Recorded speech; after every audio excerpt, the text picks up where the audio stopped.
இன்னைக்கு ஒரு காலம் முடிவுக்கு வருது. டிசம்பர் 13, அதாவது நம்மளுக்கு நேத்து, அவங்களுக்கு இன்னைக்கு. ஒரு பெயர், ஒரு முழக்கம், ஒரு தலைமுறையோட நினைவுகள். அதான் John Cena. You can't sea me அப்படின்னு வாப்ல. ஆனா நம்ம கண்ணுக்கு இவ்வளவு நாள் தெளிவா தெரிஞ்சாப்ல. 2002 ஒரு இளைஞன் WWE வரான். அந்த வருஷம் தான் பாத்தீங்கன்னா WWF இருந்தது, WWE வேர்ல்ட் ரெஸ்லிங் என்டர்டெயின்மெண்ட் அப்படின்னு மாறின உடனே ஒரு பக்காவான என்டர்டெய்னர் உள்ள வரான். அந்த 2002 வந்து அந்த இளைஞனை பார்க்கும்போது பின்னாடி ஃபியூச்சர்ல இந்த ஒரு இளைஞனோட முகம் தான் வந்து WWE ஒரு பெரிய அடையாளமா இருக்க போகுது அப்படின்னு யாரும் நினைச்சிருக்க மாட்டாங்க. Your time is up, my time is now அப்படின்ற பாட்டை கேட்ட உடனே அரங்கமே அதிரும். அதே மாதிரியே நம்ம மனசும் சிங்கம் களை இறங்கிருச்சு.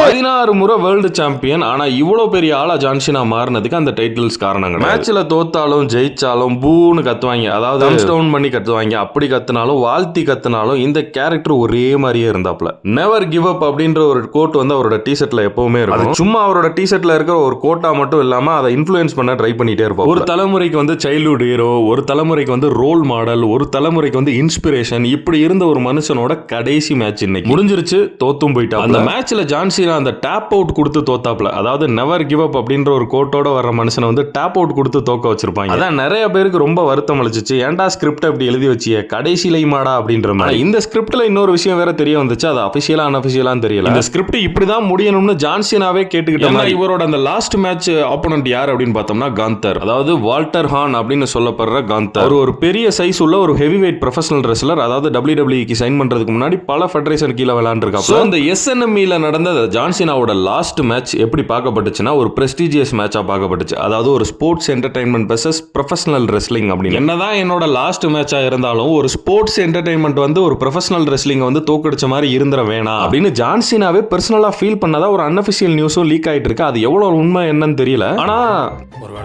அப்படின்னு தோணுது. அது உண்மையாவே இருக்கட்டும், உண்மையா இருக்க மாதிரியே நாங்க நம்பிட்டு போறோம். கொஞ்சம் மனசை வேலை தேத்திக்கிறோம். எது எப்படியோ இது முடிஞ்சு. சின்ன வயசுல அந்த டிவிக்கு 5 அடி முன்னாடி சம்மணம் போட்டு உட்காந்து மண்டைய அண்ணாந்து பார்த்ததுல இருந்து இப்ப மொபைல் போன்ல பார்த்த வரைக்கும் எதுவுமே எத்தனை காலம் ஆனாலும் நம்மளுக்கு மறக்கும். நம்ம ஜான் சீனாவோட ஏரா இப்ப முடியுது. இருந்தாலும் நம்ம குட் பை சொல்ல போறதுல அதுக்கு மாறா தேங்க்யூ சொல்ல போறோம். தேங்க்யூ ஜான், எங்க சைல்ட்ஹுட்டுக்கு, எங்க மெமரிஸ்க்கு, எங்களோட வாழ்க்கைக்கு நீ கொடுத்த சில லெசன்ஸுக்காக. பேம் பேம் பேம்.